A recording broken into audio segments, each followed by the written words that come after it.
What's going on, everybody? Welcome back to the Canadian Football Fanatics YouTube channel, and thank you guys for tuning in to episode number 10 of Inside the Bcfc, where we talk about all things British Columbia Football Conference on a weekly basis. And oh boy, folks, do we have a week to break down. Two ties, one Okanagan Sun dominant win to clinch the number one seed in the conference. We're going to break it down. We're also going to be joined by a guest, and the playoff implications only get bigger and bigger, especially with how some of the results finished up after week number 9 and only made things I feel like more muddy into this playoff picture, which is starting to shape up. As I mentioned, Okanagan clinching that first seed. West Shore all but clinches um, at least a playoff seed. I know um, possibly PG could potentially maybe catch them, but I would doubt that. I would think West Shore is locked into that number 2.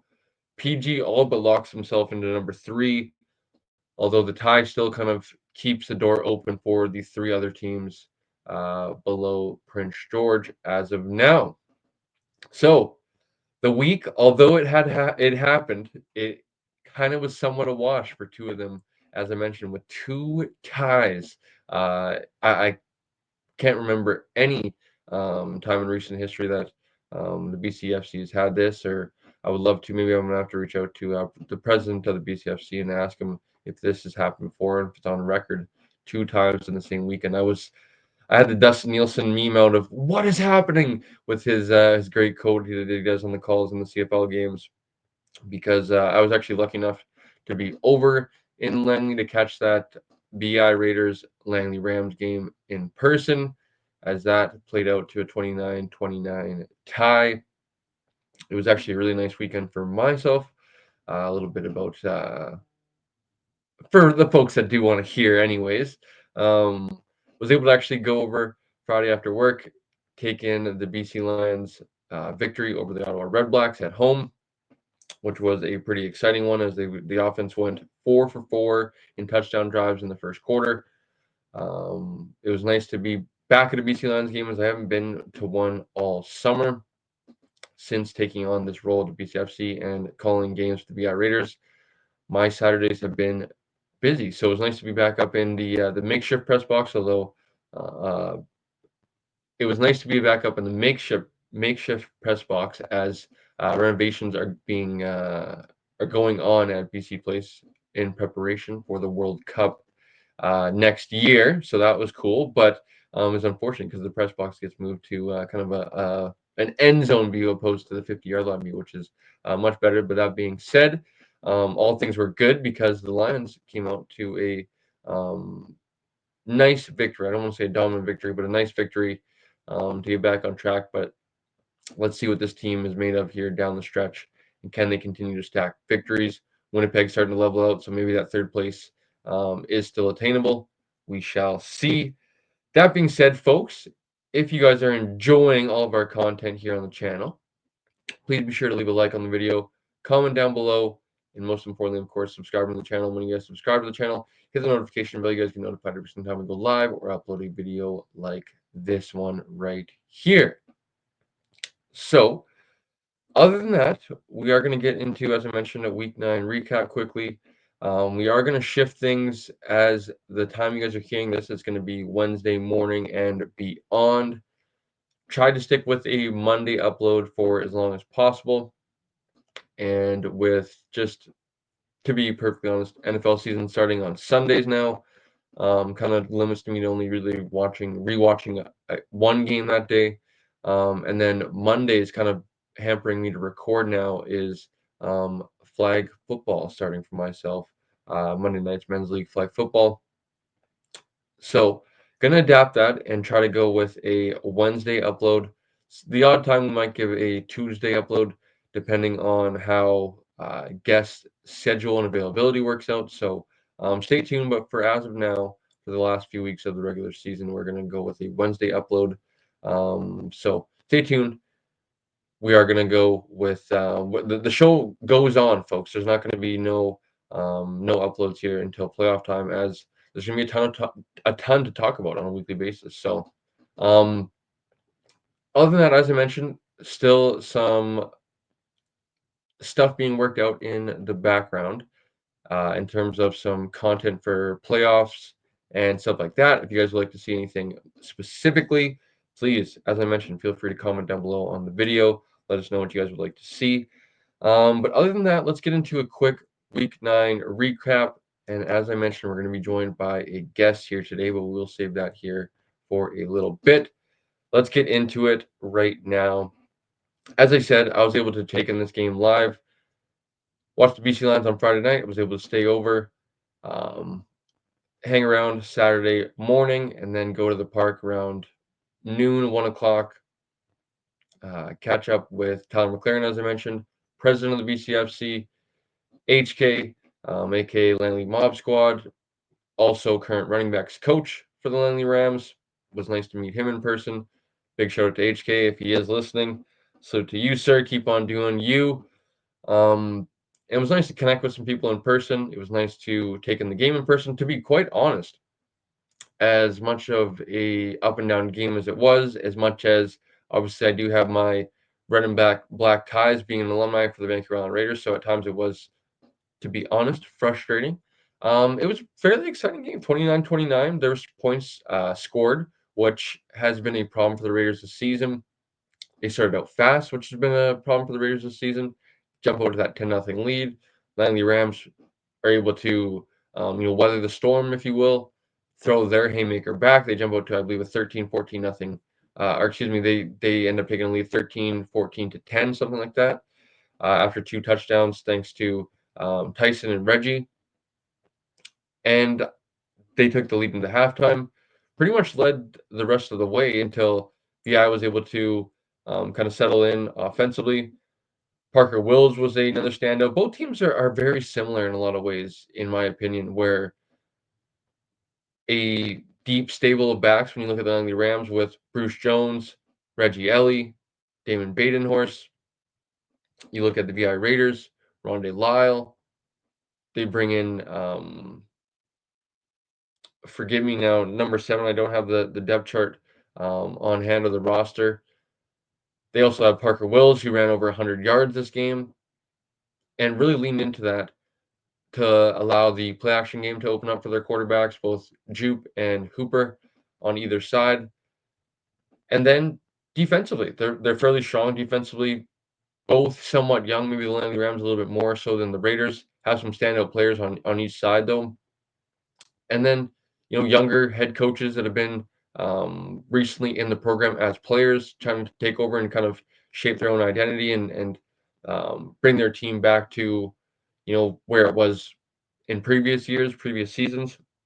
So, as I mentioned, I think these teams are similar in a lot of ways.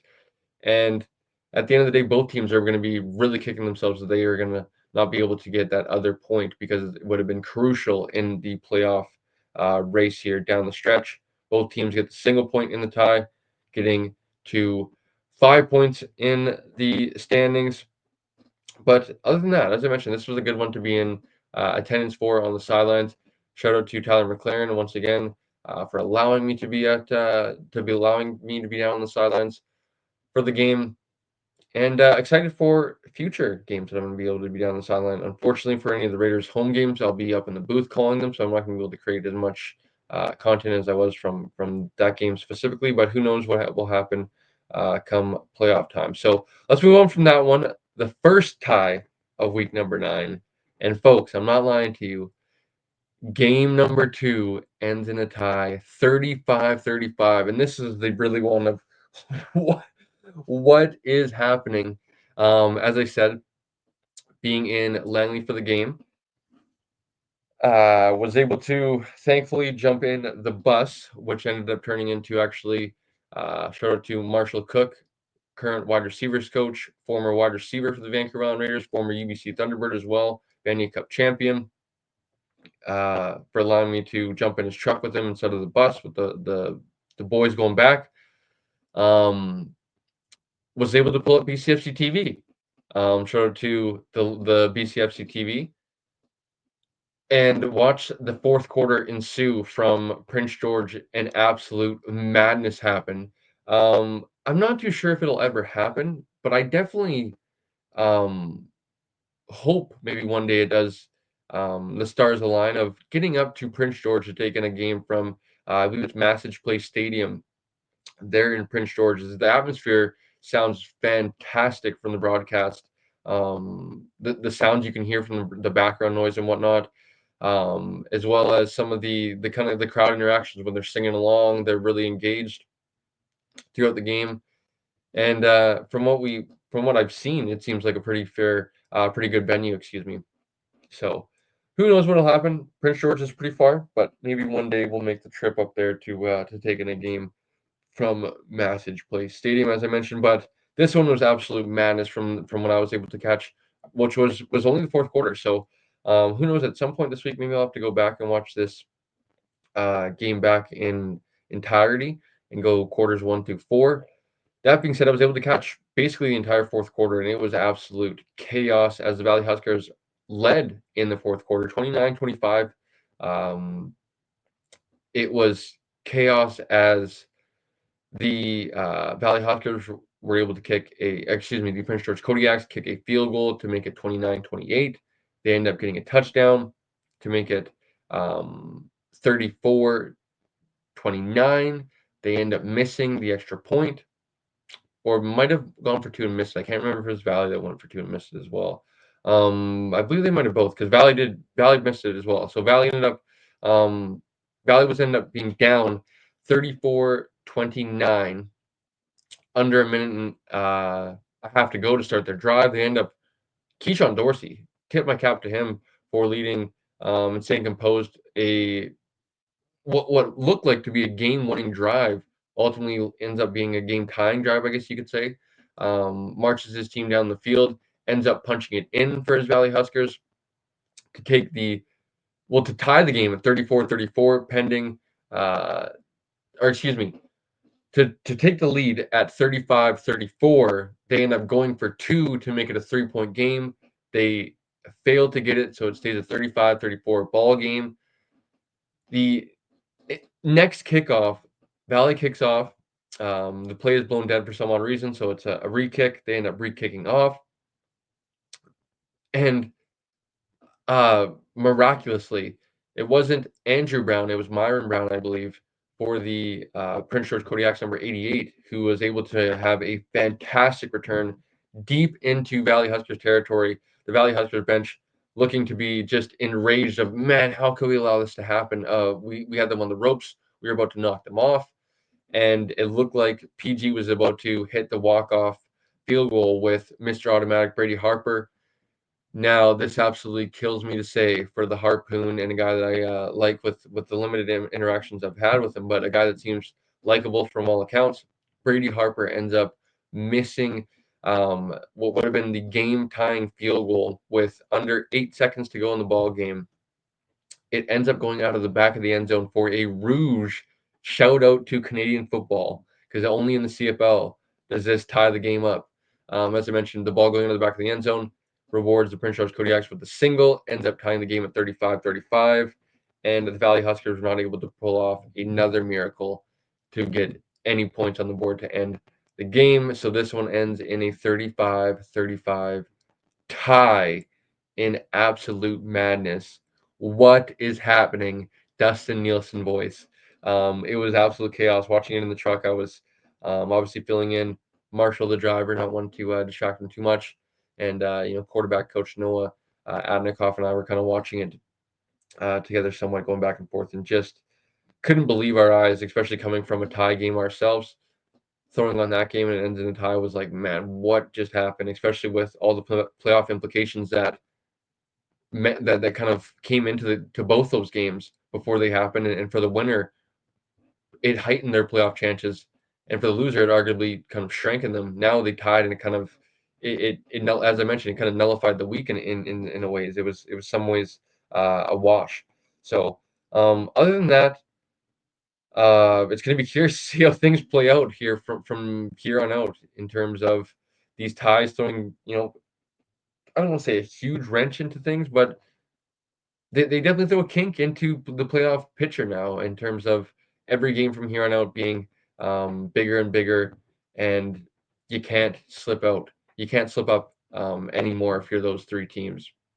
And even Prince George to a sense, right? With I know Prince George on the bye this week. Um, you know, after they come back and have 2 games remaining, they can't afford to slip up anymore and allow anybody that's below them to catch them or gain a game on them anymore. So let's get into the final game, which was the Okanagan Sun, looking like the Okanagan Sun for all accounts. This game, I was able to go back and rewatch the first half before jumping on here tonight. And for all accounts, the Okanagan Sun, West Shore came back, made things look a little bit more respectable. But this Okanagan Sun team is just dominant and undefeated for a reason. They're 8-0. They clinched the number 1 seed. They clinched home field advantage throughout the Bcfc playoffs. It's going to be interesting to see if anybody, West Shore specifically, if they can knock off the Okanagan Sun. And I think we live in a day and age of, offense sells tickets, offense sells streams, whatever you want to call it. Offense is exciting football, right? And that's where the rules have shifted to protecting the offensive players, protecting quarterbacks, protecting the receivers, all that good stuff. And this is not to say that the Okanagan Sun offense is being carried by any means, because the Okanagan Sun defense has started to come on here, I think, in many ways, in dangerous ways, right? You could say through maybe the first 6 to 8 weeks of like this team was really not even Jaron Hardesty centric, but Jaron Hardesty was clear and obviously the engine and still remains the engine of this offense. But now they're starting to get guys that step up like Jordan, like Seth, like multiple guys in this receiving core who's starting to answer the bell, put up big numbers. Liam Kroger's continued to be one of the best game managers in the conference in the country, continuing to take care of the football, knowing that he has a good defense on the other side to not turn over the football and put his team into harm's way. As the last time that it happened down in Langford, his team was on the ropes. They ended up coming back, taking that game 43-39 in a thriller, but doing his job and understanding the team he plays on. Liam's done a great job this year. Now he started to put together some of those gaudy numbers of last week I believe he was 450 in 5 or 6, 7 touchdowns, whatever it was. Um, another productive game from him once again here today. Took care of the football, 1 touchdown passing, no interceptions once again. But as I mentioned, they're starting to get weapons to start up. Jordan especially is starting to get hot, not only receiving, returning the ball, being a dynamic threat that way. But this defense, I haven't even talked about it yet, is for my money, and obviously biased, not watching much else of the rest of the CJFL. The Okanagan Sun have the best defense in the country, for my money's worth. From the front to the second level, all the way back to the third level, these guys are really fun to watch and just flying around at a crazy level right now. And it starts up front, as I mentioned, with 2 guys that are in double-digit sacks right now, with Jaquintus Summers now up to 12, Jarvion Williams at 10. And you look at guys like Hunter Boltzma, who's kind of flying under the radar a little bit now, which is crazy to think. Other guys along that defensive line who are very formidable names and formidable players in this conference. And then you look at the game and kind of what led the way, if you will. 3 interceptions, which we haven't seen. We haven't seen Gavin Sessions throw 3 interceptions this season, like in a game, right? And I believe he had 4 maybe coming to this one. So basically, his season totals in one game with the pressure. They leave with 5 sacks in this game, with 2 to Jarvion, 2 to Jaquintus. I forget. I believe it was might have been Paul Marin. I can't remember who was the other player that recorded a sack for them, but 5 sacks, 3 interceptions. That defense just leads the way in many ways, especially on the back end. You look at Ahmed Borja, Tyreek Brown, Vicente Ferreira, to name a few guys. Obviously, that linebacking core with Paul Marin and Statham are just they're loaded in all facets on defense. So it's going to be really curious. It's going to be really interesting to see if anybody can really slow them down coming out of this conference in the playoffs, and then they turn their eyes to whoever's the Cullen Cup champion. I believe hosting. Forgive me, folks. I don't know if it's the PFC or the OFC this year. Could be the OFC, and the PFC hosts the national championship. So that should do it for our week number 9 recap here on the BCFC. Here on Inside the BCFC, excuse me. And now we're going to turn the page to week number 9.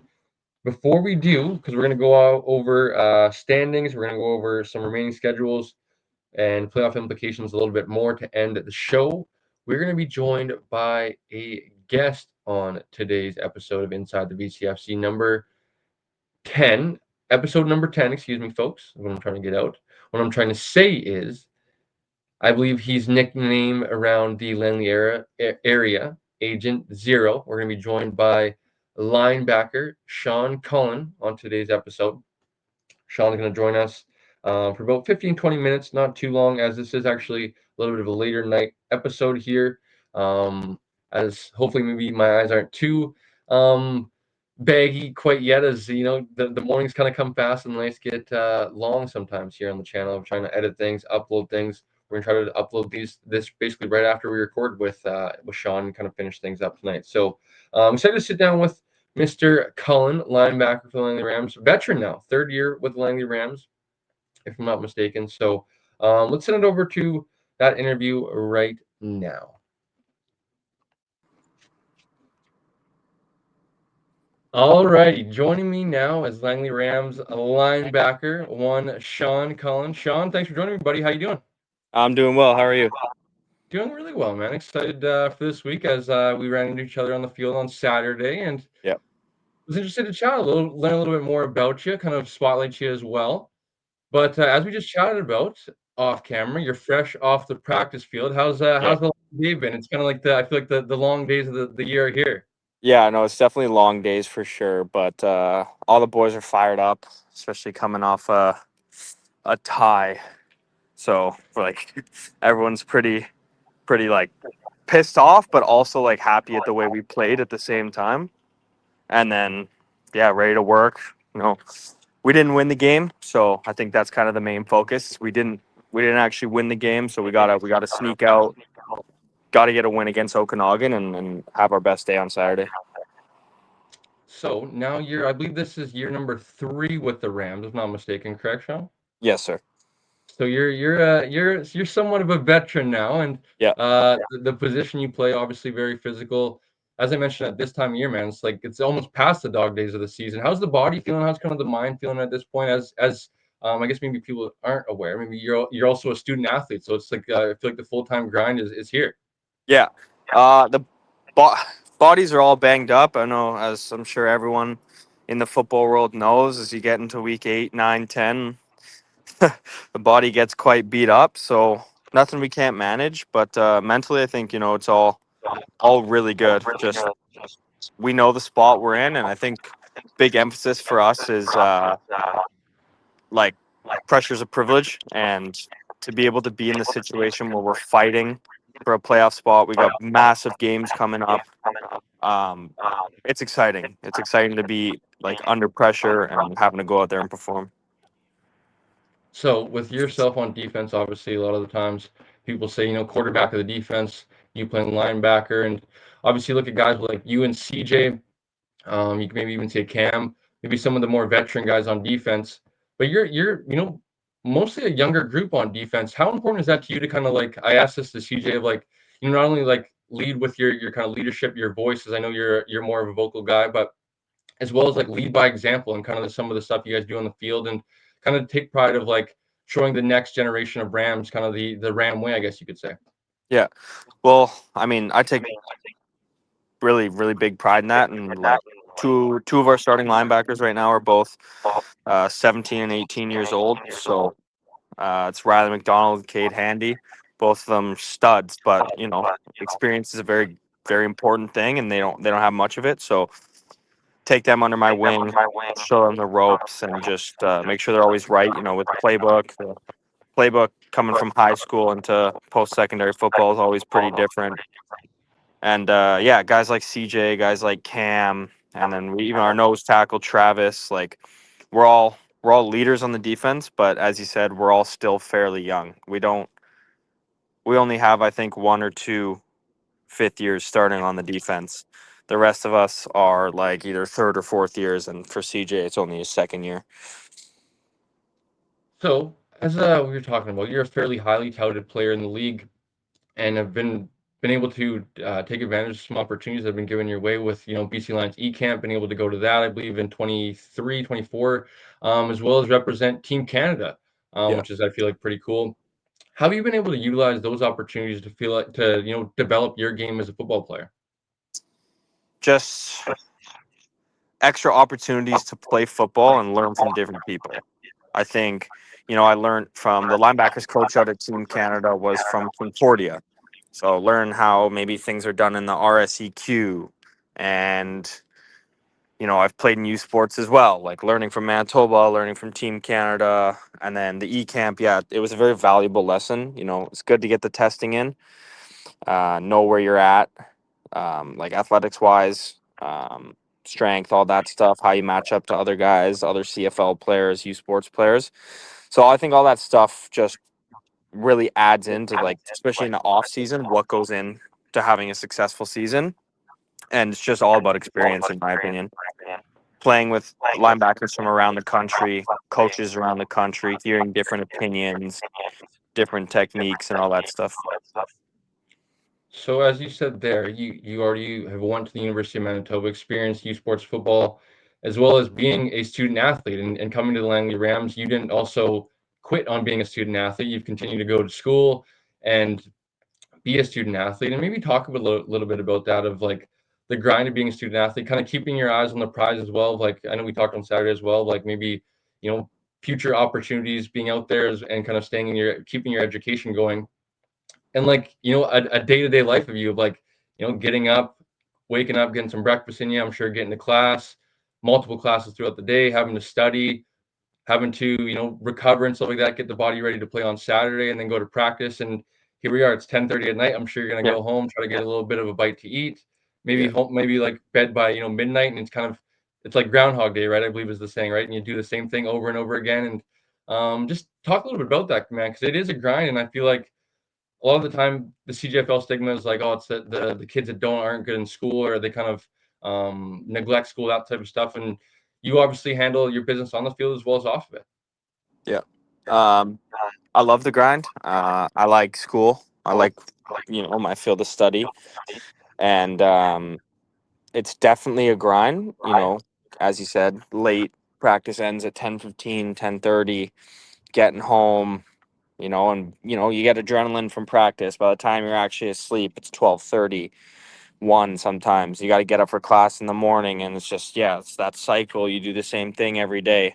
Luckily for me, my classes are a little bit staggered, so my days don't feel too repetitive, where like Tuesdays, for example, my classes are at 10 and 12:30, where Thursdays my classes are at different times, so it doesn't feel quite as repetitive.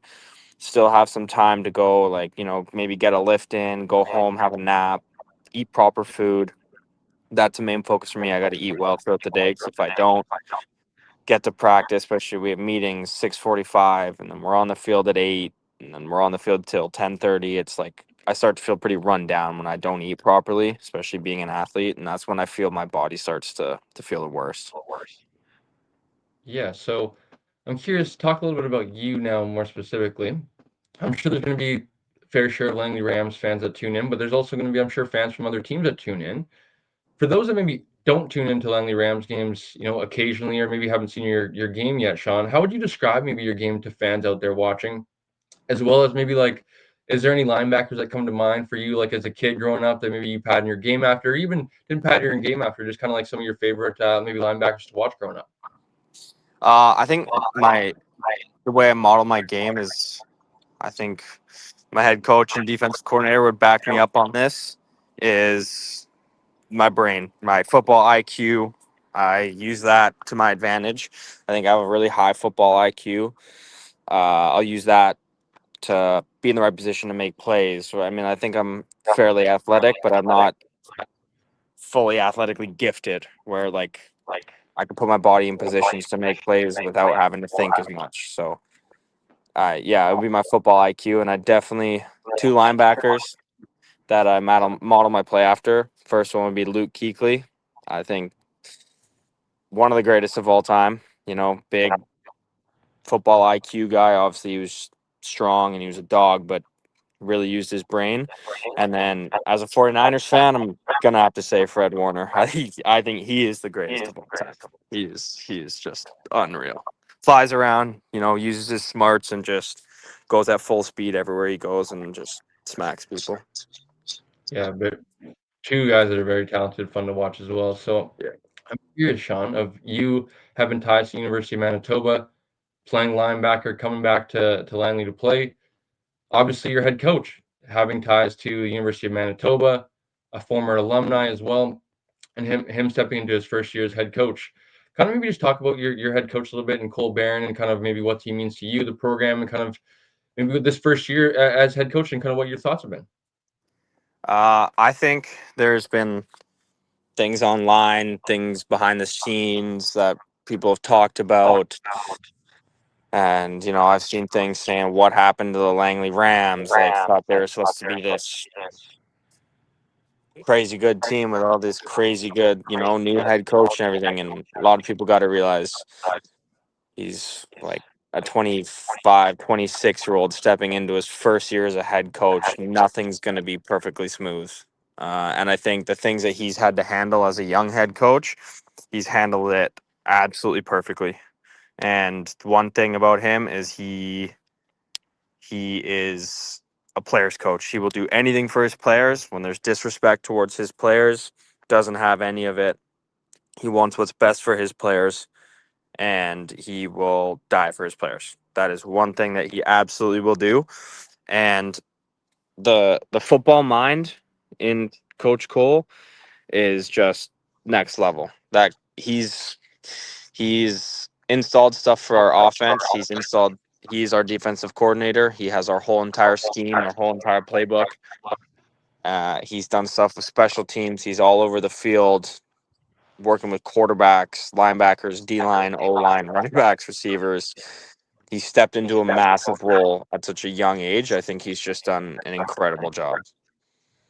Yeah, great answer. He spoke very highly of you as well when we spoke to him in the preseason, kind of doing our season preview stuff, and talked about your, the unquestioned leader of the group, and obviously the respect is very mutual between you guys. And as I mentioned, the ties there's a lot of ties between the two of you guys with, Yeah. obviously playing football on the Lower Mainland as well. I believe he's a Holy Cross guy. You're an Argyle guy. Yeah.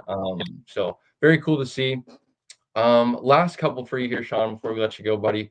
But I'm curious, you already kind of somewhat answered it a little bit early on, but I'm curious, as you said, right? A lot to play for still ahead of you guys in this group. And you obviously, as I said, with the, being an unquestioned leader, a young group that hasn't maybe been in this situation before, a lot of guys that are, being in a playoff race for the first time in terms of, 18-year-olds, first year players. What's going to, I guess, be the message for your group as you guys go throughout the week and have practice tomorrow, Thursday, a walkthrough Friday, and then, as you said, a tough game with Okanagan. I believe you guys still we'll see you guys over on the island here to end the season. You guys kind of control your own destiny a little bit, right? With Yeah. PG and Valley tying, it kind of opens things up a little bit more and muddies the water that much more as well of keeping teams even kill. But what's kind of going to be the message to your group here as we kind of get towards playoff season? I think you just kind of said it there a little bit yourself, is we control our own destiny. This is on us. Um, it's there. The talent is there. We have the players. We have the coaches. We have everything to get it done. We just have to execute.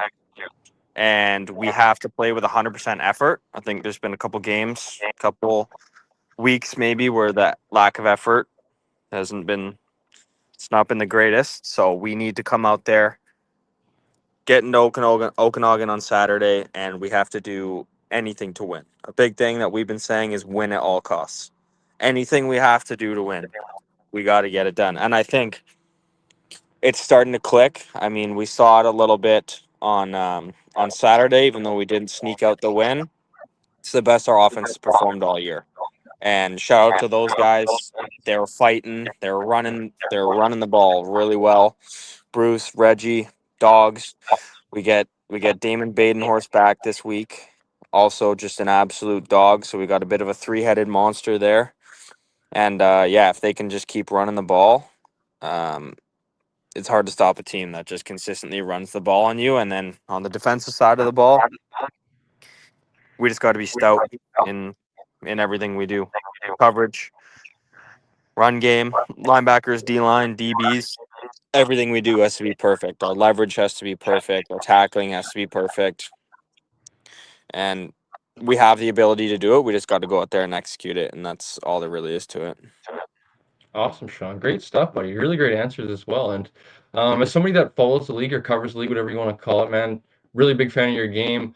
It was nice to interact with you a little bit in person, kind of put a face to the name. I'm sure you guys are Sure. maybe like the CFF guy, but appreciate it once again, buddy. As I said, I know it's a busy time and trying to sneak in a late night recording, man. I really appreciate your time because I know it's limited during the season. So best of luck in the rest of the season. We will see you guys in a couple weeks over in Nanaimo, and hopefully that's a big one for maybe winner gets in the playoffs. So I'm sure it once will be again, a good buddy, one. yeah, best of luck and rest up, and we'll chat soon. Awesome. Thanks. Thanks for all you do. Yeah, appreciate it. That's Sean Cullen, linebacker for the Langley Rams. All righty, folks.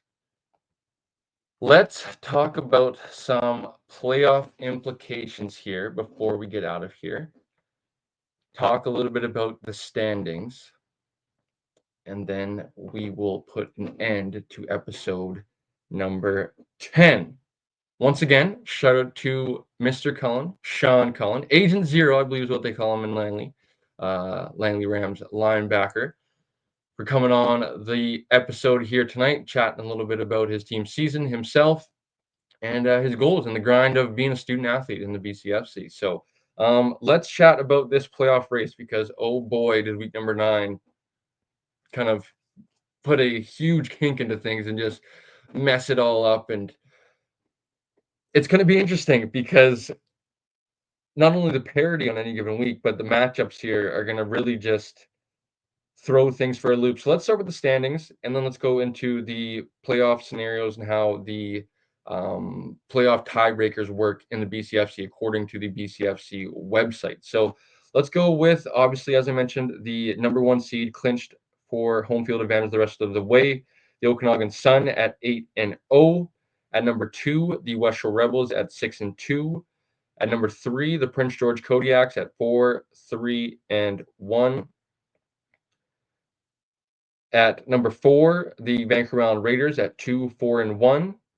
The Valley Huskers at 2-4-1.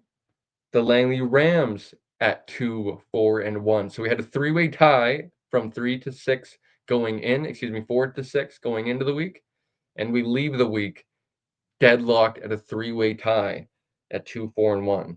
And then Kamloops at 0-7. So let's get to how the tiebreakers work in the BCFC, as I mentioned, according to the website. So, of course, first it comes down to wins, then it comes down to head-to-head, and then it comes down to points against and points for. Now, of course, in this case, we have a 3-way tie, so head-to-head is kind of eliminated for the first round of things, and then we get into the 2-way tiebreaker, and then that's where it comes into play a little bit more. And of course, then points are in there as well. Okanagan at 16 right now, 2 points for a win, 1 point for a tie, 0 for a loss. So when you look at things, Prince George, 9 points right now, 4-3-1. They have a points for of 184. They have a points against of 220. Yes, 220. You look at the number 4 seed. These are where things get very interesting. BI, 2-4-1 with a points against of 172. Now, they also have the head-to-head over the Valley Huskers, having beaten them at home already earlier in the season. Now, these two teams already play again, next week in Valley. So that is a massive one. As of now, though, the Raiders have not only the head-to-head, but they have the points against as well at 172.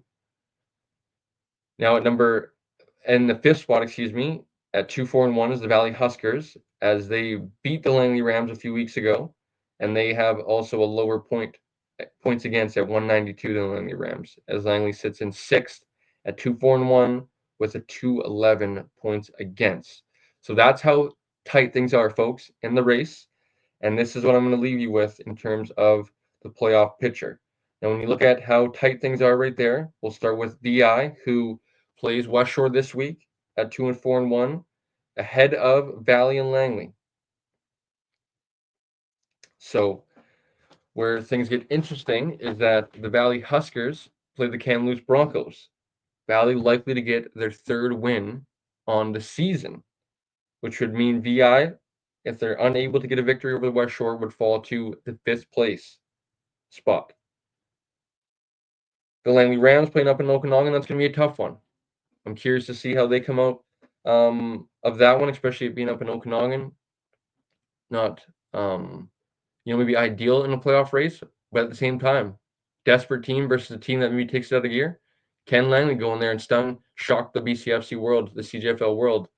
Let's see what happens. That's going to be a game I'm going to be interested to pay attention to before I'm calling the game at 7 o'clock that evening, which is the West Shore Rebels and BI Raiders. But that being said, the Raiders finish out with West Shore this weekend, at Valley the weekend after that, and then at home versus the Langley Rams, where the Langley Rams play at Okanagan this week. They play at West Shore the week after, and then they're at VI the week after that. They finished the game with three. They finished the season with 3 road games as they started the season with 3 home games. Now PG finishes with Kamloops this week, a bye next week, and then Valley to end the season, which could be a very interesting game. But one more win for PG, which likely could come this weekend. Or excuse me, PG's on a bye this week. Sorry. PG's on a bye this week. Then they play at home versus Kamloops, and then at Valley. But all PG needs is one more victory to secure that 3rd spot. So after that, Valley plays the Broncos this weekend.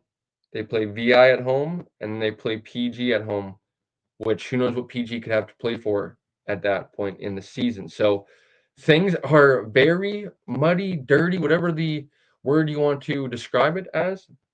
It's a playoff race, folks.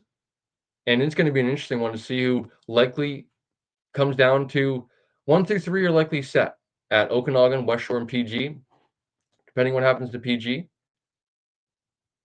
And it's going to come down to 3 teams fighting for 1 spot. 2 teams will be going home. And it's going to be a very interesting one down to the finish. But that is the BCFC, the best conference in the CGFL, the most parity top to bottom, teams battling on a week-to-week basis. And it's going to be an interesting one to see who locks down that 4 seed in the 2025 BCFC playoff season. So lastly, folks, before we get out of here, this weekend to recap things, we have the Langley Rams traveling to the Okanagan Sun for a 4 o'clock kickoff, the Valley Huskers traveling to the Kamloops Broncos for a 6 o'clock kickoff, and then the Battle of the Rock, part number 3, the West Shore Rebels traveling up to the Nanaimo to play the Vancouver Island Raiders at 7 o'clock. Of course, I will be on the call once again up here in Nanaimo for the West Shore and Vancouver Island Raiders game. Looking forward to that one. Myself, as I've already got a chance to call the West Shore Raiders game once already this season, knowing full well of what that rivalry means, having played in it as a Raider alumni. Excited to see how the Raiders respond. Coming off the tie, they should be very pissed off. They should, same thing as the Rams and Valley. They control their own destiny, and they got to just keep winning. Do not worry about what's happening around the out of town scoreboard, if you will. What's happening around the BCFC and what's going on in other games. Win and worry about the next week, because that's all you can do is win and hope that that's enough come the end of the season. So if you're the Raiders, take care of business. Although it's going to be a tough one versus the West Shore Rebels, but let's see how the Rebels respond after losing that one to Okanagan. But Rebels are no joke, and they're rightfully the second best team in the BCFC this season, especially with that high-powered offense and a very skilled defense that's still missing arguably their best player in Gio Lanuzzi. So believe that's going to do it for episode number 10, folks. If you guys enjoyed a week number 9 recap, as well as being joined by one Sean Cullen, Langley Rams linebacker, and then a little bit of a playoff preview, I guess you could say, or playoff pitcher look at things as we are getting near the finish, going into week number 10. It'll be week number 10, 11, and 12, and then we're into playoffs, folks. So a few more weeks on the show. We're going to be joined by a guest, hopefully every week from here on out. And then the playoffs, and then as I mentioned, as we're going to switch things up for some content pieces here on the channel. But if you guys enjoyed today's episode of Inside the BCFC here on the Canadian Football Fanatics YouTube channel, please be sure to leave a like on today's video. Comment down below, let us know how you guys are enjoying, where you guys are tuning in from, who you guys are rooting for, which what is your team, and why is your team? Is it, my son, whatever's on the team, my son coaches, whatever it may be, or maybe you're just a alumni, you're a fan, whatever it may be. Let us know in the comments down below. And of course, most importantly, subscribe to the channel. When you guys subscribe, press the notification bell. You guys get notified every single time we go live or upload a video like this one right here. And lastly, folks, following us on our social media platforms. You guys can find us at _CF Fanatics on Twitter, and you guys can find us at Canadian Football Fanatics on Instagram, as well as we're growing well on Instagram over on that platform as well. So subscribe, follow, like, comment, subscribe, all that good stuff. We'll catch you guys for episode number 11 next week on the Canadian Football Fanatics YouTube channel.